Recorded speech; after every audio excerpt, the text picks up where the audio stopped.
Bismillahirrahmanirrahim. Assalamualaikum warahmatullahi taala wabarakatuh. Pemirsa channel YouTube MZT Malang Raya, alhamdulillah kita masih diberikan kesempatan untuk bersama-sama belajar, mengkaji, mempelajari ilmu-ilmu agama Allah Subhanahu wa taala, khususnya dan utamanya di bulan Ramadan ini, di mana di hari-hari terakhir bulan Ramadan ini mudah-mudahan Allah Subhanahu wa taala senantiasa memberikan kita kekuatan, istiqomah, taufik serta inayahnya dari Allah Subhanahu wa taala untuk terus meningkatkan ibadah kita, kualitas keimanan kita, sehingga akhirnya ujungnya nanti kita menjadi orang-orang yang mendapatkan ridho, kasih sayang Allah Subhanahu wa taala, dan umat yang disayangi, dicintai oleh baginda Nabi Muhammad sallallahu alaihi wasallam. Kita akan melanjutkan kajian khatam Quran edisi khusus bulan Ramadan, yaitu dalam kajian kitab Ar-Risalatul Jami'ah karya daripada Al-Habibul Imam Ahmad bin Zain Al-Habsyi. Kita sudah sampai pada min ta'atil qalbi, daripada bentuk-bentuk ketaatan, ibadah, representasi wujud keimanan atau ibadah yang berkaitan dengan hati kita sebagai bentuk wujud peribadatan kepada Allah Subhanahu wa taala. Bagi yang memiliki kitab, mari kita buka bersama-sama pembahasan bab min ta'atil qalbi. Ta'atul qalbi, wa min ta'atil qalbi al-iman wat tasdiq.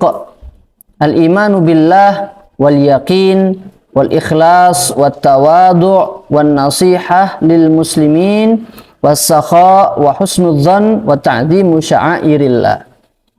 Yang termasuk dari bentuk wujud peribadatan hati seseorang, ibadah hati, salah satu yang pertama adalah al-imanu billah, iman kepada Allah Subhanahu wa taala.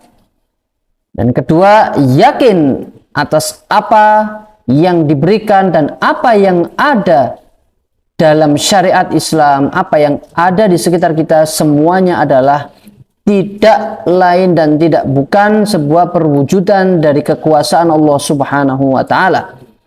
Dan ikhlas serta tawadhu, andap asor mungkin cara bahasa Jawanya, kemudian tawadhu, rendah hati juga, nasihatul lil muslimin, sama-sama memberikan nasihat kepada sesama muslim, sakha, kemudian dermawan, husnudzon, kita berprasangka baik, berhusnudzon, berpositif thinking kepada sesama makhluk ataupun kepada Allah Subhanahu wa taala utamanya, wa ta'dhimu sya'airillah, dan mengagungkan syariat-syariat dan syiar-syiar Islam.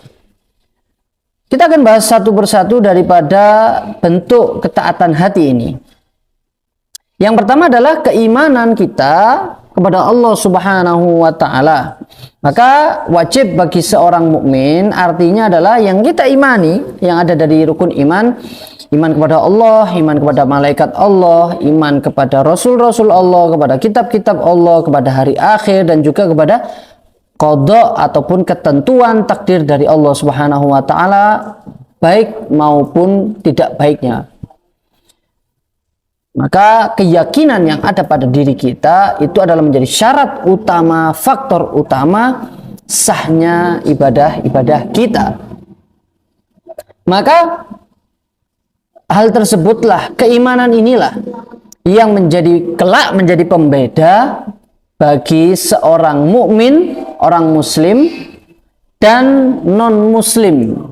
Karena dengan iman yang ada pada hatinya, dengan keyakinan, kepercayaan yang ada pada diri seorang muslim ataupun seorang mukmin, maka hal itu yang akan membedakan dia kelak di akhirat selama-lamanya kekal berada di surganya Allah Subhanahu wa taala, ataukah dia akan selama-lamanya di neraka. Na'udzubillah min dzalik. Mudah-mudahan Allah Subhanahu wa taala menjaga kita dari siksa api neraka, dan mudah-mudahan kita semuanya tidak sampai mampir sedikit pun, seujung rambut pun ke dalam neraka tersebut. Amin ya rabbal alamin. Jadi ketika dalam diri seseorang ada iman, ada percaya bahwasanya Allah Subhanahu wa taala adalah Tuhan semesta alam, tidak ada yang lain, tidak memiliki sekutu, tidak ada Tuhan selain Allah, dan kita iman yakin bahwasanya Nabi Muhammad adalah utusan Allah Subhanahu wa taala, dan rukun iman kepercayaan yang lain yang wajib diimani oleh seorang mukmin, maka seberapa banyak pun dosa orang tersebut, sesering apapun orang itu melakukan dosa, jikalau takdirnya kelak dia harus mempertanggungjawabkan amal ibadahnya yang belum sempat diampuni oleh Allah Subhanahu wa taala, dan dia harus mempertanggungjawabkan keburukan tersebut di dalam neraka, tetapi suatu saat keabadiannya, kekalnya dia akan dihabiskan di neraka, di surganya Allah Subhanahu wa taala. Begitu juga sebaliknya. Jikalau ada orang yang dicabut nyawanya, dia dalam keadaan kafir, dalam keadaan non-muslim, tidak ada rasa iman, percaya kepada Allah Subhanahu wa taala di dalam hatinya, maka sebaik apapun orang tersebut dalam perspektif agama Islam, maka kita meyakini bahwasanya orang tersebut sebaik apapun dia ketika hidup di dunia, dia adalah ahli sedekah, ahli berbuat baik, sangat mudah untuk membantu orang lain, tetapi dalam hatinya tidak ada keimanan kepada Allah Subhanahu wa taala, tidak ada rasa percaya, yakin kepada Kanjeng Nabi Muhammad sallallahu alaihi wasallam, maka kelak dia sama sekali tidak akan mencicipi bagaimana nikmatnya surga akhirat, dan dia akan kekal berada selama-lamanya di dalam neraka.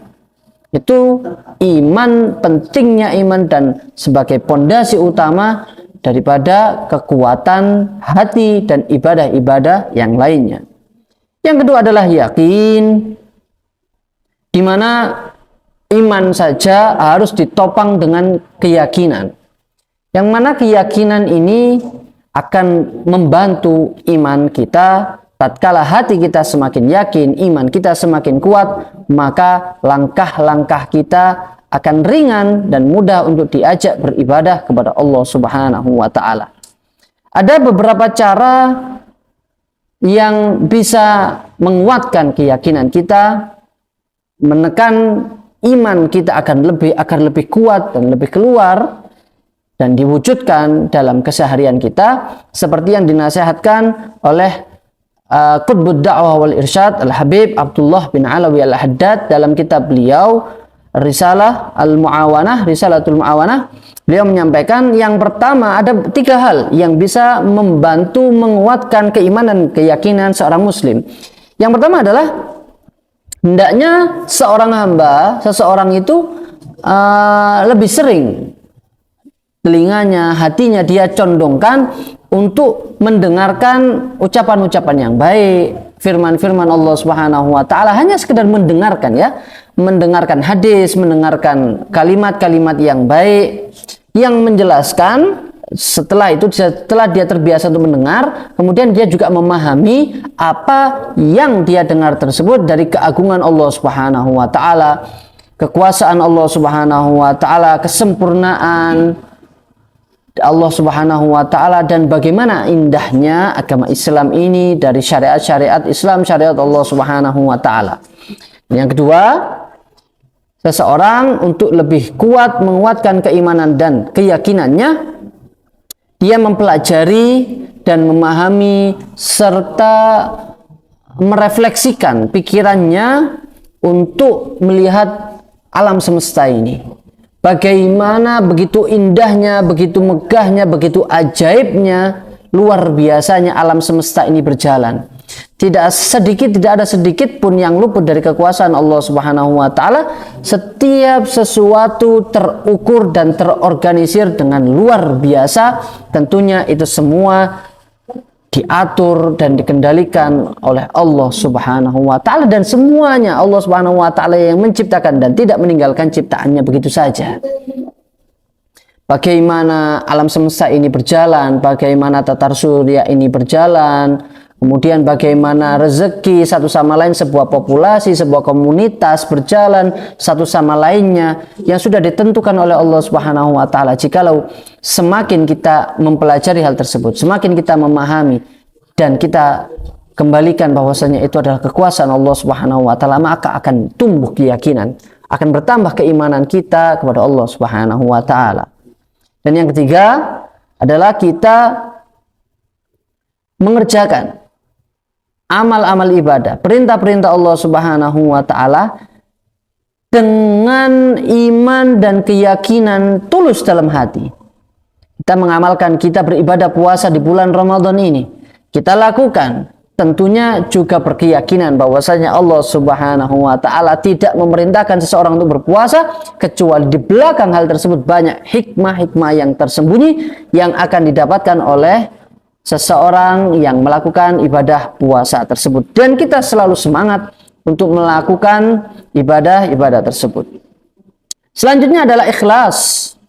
Yang mana ikhlas ini ringan di mulut tapi mungkin berat di hati. Jadi gambaran ikhlas itu adalah dikatakan oleh Al-Imam Sahal At-Tusturi, simpelnya ikhlas itu adalah seperti ini. Laisa linnafsi fil ikhlasi nasibun. Ketika seseorang melakukan kebaikan, dia melakukan usaha yang luar biasa, dia melakukan kebaikan, dia melakukan semua hal-hal yang bermanfaat, tetapi ingat, tingkatan ikhlas seseorang bisa dianggap ikhlas. Dawuh daripada pesan daripada Al-Imam Sahal At-Tusturi adalah laisa linnafsi fil ikhlasi nasibun. Dia merasa sama sekali tidak memiliki andil dalam hal tersebut.